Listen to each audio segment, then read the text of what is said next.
Bonjour à vous, merci d'être là.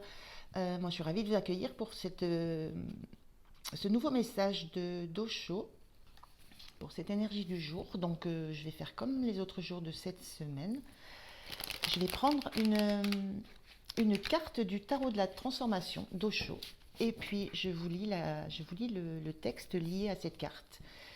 Et puis voilà, si le message vous parle ou certaines phrases vous interpellent, voilà, ça peut être quelque chose que vous avez peut-être besoin d'entendre ou quelque chose que vous avez besoin de travailler. On va regarder ce que Osho peut nous donner comme, je prends ça comme des pistes de réflexion. Voilà, c'est un petit peu ça.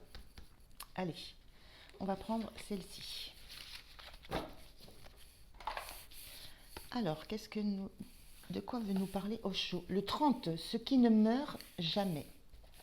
Allez, je lis la carte. Elle est assez courte. Alors, ce qui ne meurt jamais. Une mère en deuil et les grains de moutarde. Les graines de moutarde. À tout instant, demandez-vous si ce que vous accumulez, la mort vous l'enlèvera-t-elle? Alors, ça n'en vaut pas la peine. Mais si la mort ne peut pas vous le prendre, alors on peut même aller jusqu'à lui sacrifier sa vie, parce qu'un jour ou l'autre, la vie s'en va. Avant qu'elle ne le fasse, saisissez l'occasion de déceler ce qui ne meurt jamais. Une femme perdit son mari. Elle était jeune et n'avait qu'un seul enfant. Elle voulut commettre sati, elle voulait se jeter sur le bûcher funéraire de son mari. Mais ce jeune enfant l'en empêcha. Elle devait rester en vie pour lui. Mais alors, l'enfant mourut. C'en était trop.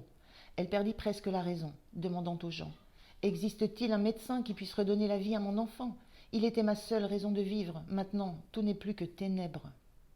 Il se trouva que Bouddha devait venir dans cette ville. Aussi lui dit-on: apporte ton enfant à Bouddha.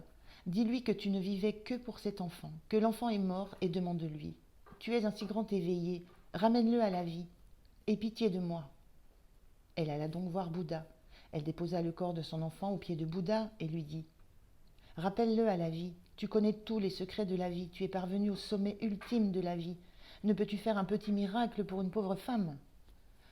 Je le ferai, mais à une certaine condition, répondit Bouddha. J'accomplirai n'importe quelle condition, dit-elle. Voici la condition, dit Bouddha. Fais le tour de la ville et apporte quelques graines de moutarde d'une maison dans laquelle personne n'est jamais mort. La femme ne réalisa pas la stratégie. Elle entra dans une maison où on lui dit: quelques graines de moutarde, nous pouvons t'en donner de pleines charrettes si Bouddha réussit à ramener ton fils à la vie. Mais nous avons connu de nombreuses morts dans notre famille. C'était un petit village, et elle se rendit dans chaque maison. Chacun était prêt. Combien de graines veux-tu? Mais la condition à remplir était impossible, parce qu'ils avaient tous vu tant de morts dans leur famille. Le soir venu, elle comprit que toute personne qui naît doit mourir. Alors à quoi sert de demander le retour de son fils? Il mourra à nouveau. Il vaut mieux se mettre à la recherche de l'éternel, de ce qui ne naît et ne meurt jamais. Elle s'en retourna les mains vides. Bouddha lui demanda: où sont les graines de moutarde? Elle se mit à rire. Le matin, elle était arrivée en pleurs. À présent, elle riait et lui répondit: tu m'as joué un tour. Toute personne qui naît mourra. Il n'existe aucune famille dans le monde entier dans laquelle personne n'est mort. D'ailleurs, je ne veux pas que mon fils soit ramené à la vie. Pourquoi? Oublie mon enfant. Initie-moi dans l'art de la méditation afin que je puisse accéder à l'espace de l'immortalité, dans lequel la naissance et la mort n'ont jamais pénétré. Voilà ce que j'appelle un véritable miracle: résoudre le problème à sa racine.